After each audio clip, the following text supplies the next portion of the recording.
ETF index mutual funds నేర్చుకుని stock మార్కెట్లో రాణించాలనుకుంటున్నారా? వెంటనే ఈ నెంబర్కి కాల్ చేయండి.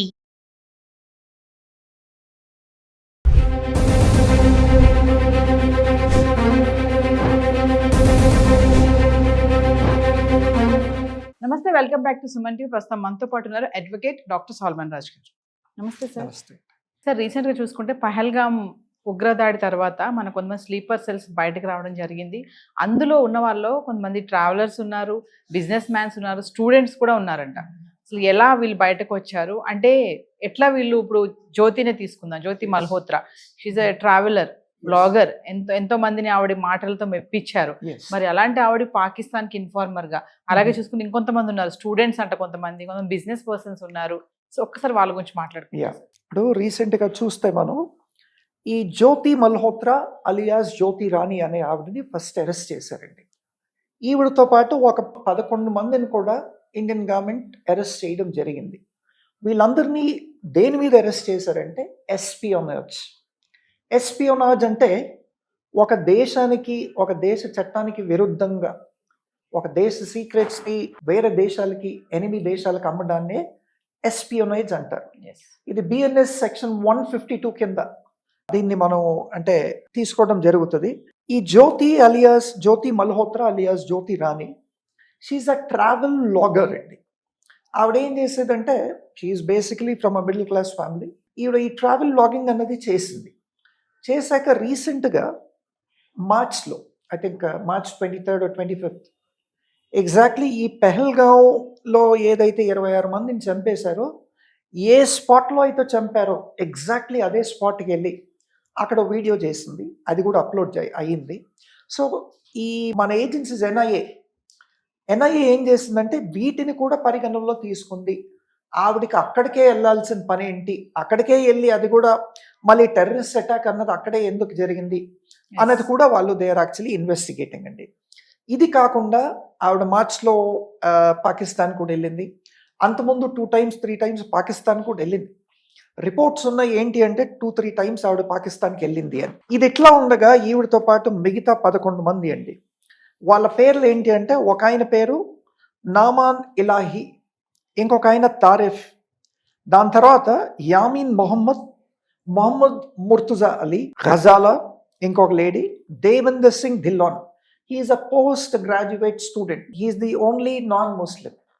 దేవేందర్ సింగ్ ధిల్లాన్ అన్నది is the only non Muslim అండి. తర్వాత అర్మాన్ అని కూడా ఇంకొక ఆయన ఉన్నాడు.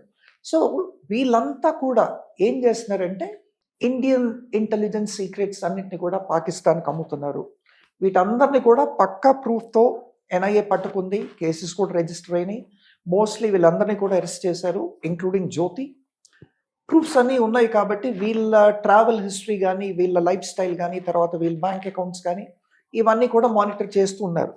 ఇప్పుడు ఈ అరెస్ట్ అయిన ఈ 11 మంది, వీటిలో బిజినెస్ మెన్ ఉన్నారు, ట్రావెల్ బ్లాగర్స్ ఉన్నారు, సెక్యూరిటీ గార్డ్స్ ఉన్నారు, టెకీస్ ఉన్నారు, సాఫ్ట్వేర్ ఇంజనీర్స్, దాని తర్వాత స్టూడెంట్స్ కూడా ఉన్నారండి.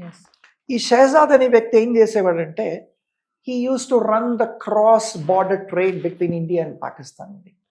ఈ క్రాస్ బార్డర్ ట్రేడ్ అన్నది చేసేవాడు. తర్వాత ఆయన ఐఎస్ఐ స్పై. ఐఎస్ఐ ఏంటి అంటే ఇంటర్ సర్వీస్ ఇంటెలిజెన్స్. ఇది 1989లో కనిపెట్టబడింది.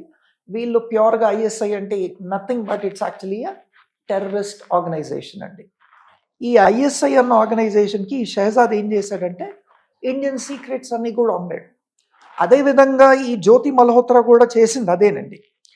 ఈ షహజాద్ అనే వ్యక్తి ఏం చేశాడంటే ఈ ఐఎస్ఐ టెర్రరిస్టులకి ఇండియాకి వచ్చినప్పుడు వాళ్ళకి షెల్టర్ కలగజేయటము, లేదంటే వాళ్ళకి సిమ్ కార్డ్స్ ఇవ్వడము, తర్వాత వాళ్ళని ఫెసిలిటేట్ చేయటము, అంటే వాళ్ళకి అకామిడేషన్ అరేంజ్ చేయటం కానీ, ఫుడ్ అరేంజ్ చేయటం కానీ, వాళ్ళని పర్టికులర్ ప్లేసెస్కి తీసుకెళ్ళటం కానీ, ఇవన్నీ కూడా ఎవరికి చేసేవాడు అంటే ఐఎస్ఐ రిక్రూటర్స్. ఈ ఐఎస్ఐ ఎవరిని రిక్రూట్ చేసుకుంటుందంటే టెర్రరిస్ట్లను రిక్రూట్ చేసుకుంటుంది. వాళ్ళు ఇండియాకి వచ్చి ఈ టెర్రర్ యాక్టివిటీస్ అన్నీ కూడా వీళ్ళు చేయాలని చెప్పి. తర్వాత ఈ షహజాద్ ఏం చేసేవాడంటే ఇండియన్ కరెన్సీని ఆప్టైన్ చేసి వీళ్ళకి ఇండియన్ కరెన్సీని సప్లై చేసేవాడండి. సో షహజాద్ది జ్యోతి తర్వాత చాలా పెద్ద రోల్ అండి. ఈ షహజాద్ అనే వ్యక్తి ఉత్తరప్రదేశ్కి చెందినవాడు. దాని తర్వాత దేవేందర్ సింగ్ ధిల్లాన్. ఈ దేవేంద్ర సింగ్ ధిల్లాన్ ఇందాక అన్నట్టు he is the only non Muslim. ఈ అబ్బాయి he is actually a post graduate అండి. ఈయన కూడా he use to spy, he was actually a spy on behalf of ISI అండి. ఇండియన్ సీక్రెట్స్ అన్నీ కూడా, ఇండియన్ వెరీ ఇంపార్టెంట్ మాన్యుమెంట్స్ ఇవన్నీ కూడా పిక్చర్స్ అవి తీసి ఇండియన్ సీక్రెట్స్ అన్నీ కూడా వీళ్ళకి అందజేయడం చేశాడు. చాలా చాలా సెన్సిటివ్ డిఫెన్స్ సీక్రెట్స్ ఇవన్నీ కూడా వాళ్ళకి షేర్ చేశాడని చెప్పి we have seen the reports అండి. తర్వాత పటియాలా ఎయిర్ ఫోర్స్ స్టేషన్ ఉంది. ఈ Patiala air force station functioning కానీ వీటి సీక్రెట్స్ అన్నిటిని కూడా ఈ దేవేంద్ర సింగ్ ధిల్లాన్ అన్నవాడు ఐఎస్ఐ ఏజెంట్స్కి పాకిస్తాన్లో ఇవన్నీ షేర్ చేశాడని చెప్పి మనకి రిపోర్ట్స్ కూడా వస్తున్నాయి. జ్యోతి మల్హోత్రా చూసుకుంటే ఆవిడ దానిష్ అనే ఒక పాకిస్తాన్ కాన్సులేట్లో పనిచేసే ఒక కాన్సులర్ ఆఫీసర్, ఈయనతో ఫ్రెండ్షిప్ జరిగిందండి. ఈవిడ పాకిస్తాన్కి వెళ్ళాలని చెప్పి వీసా అప్లై చేసుకున్నప్పుడు, ఈ వీసా కొంచెం కష్టంగా ఉన్నప్పుడు, ఈ డాక్యుమెంటేషన్ అది సరిగ్గా లేనప్పుడు, ఈ దానిష్ అనే వ్యక్తి, దానిష్ అలియాస్ అలీ హసన్ అని, ఈయన పేరు అలీ హసన్ కూడా అంటారు, ఈయన ఈవిడకి హెల్ప్ చేశాడు. ఫస్ట్ టైం ఆయన హెల్ప్ చేసిన తర్వాతే పాకిస్తాన్కి వీసా వచ్చింది. సాధారణంగా ఒక పాకిస్తానీ ఇండియాకి రావాలంటే unless and until it's on art or culture he cannot come. A normal Pakistani is barred from entering India. అదేవిధంగా ఇండియన్ పాకిస్తాన్కి వెళ్ళాలన్నా కానీ they will be under the scrutiny of the intelligence agencies అండి. ఇవన్నీ ఉంటాయి కాబట్టి it's quite difficult for an Indian to travel to Pakistan or for a Pakistani to come to India. ఇవన్నీ కూడా ఇన్ని సెక్యూరిటీ స్క్రూటనీస్ ఉన్నా కానీ ఈ జ్యోతి మల్హోత్రా అనే వ్యక్తి దాదాపు 3 times పాకిస్తాన్కి వెళ్ళి మరియం ఆజమ్ అని Pakistan's farmer prime minister relative, ఆవిడని కూడా కలిసి ఆవిడతో కూడా ఇంటర్వ్యూస్ అవి చేయడం జరిగింది. అంటే ఈవిడ ఇన్ఫ్లుయెన్స్ ఎక్కడ దాకా ఉంది చూడండి. అంటే ఒక ఇండియాలో ఉంటూ అంత ఈజీగా ఒక ప్రైమ్ మినిస్టర్ ఫ్యామిలీకి ఎట్లా వెళ్ళింది, ఆ రీచ్ ఎట్లా అయింది అన్నది కూడా ఇట్స్ యాక్చువల్లీ ఏ క్వశ్చన్.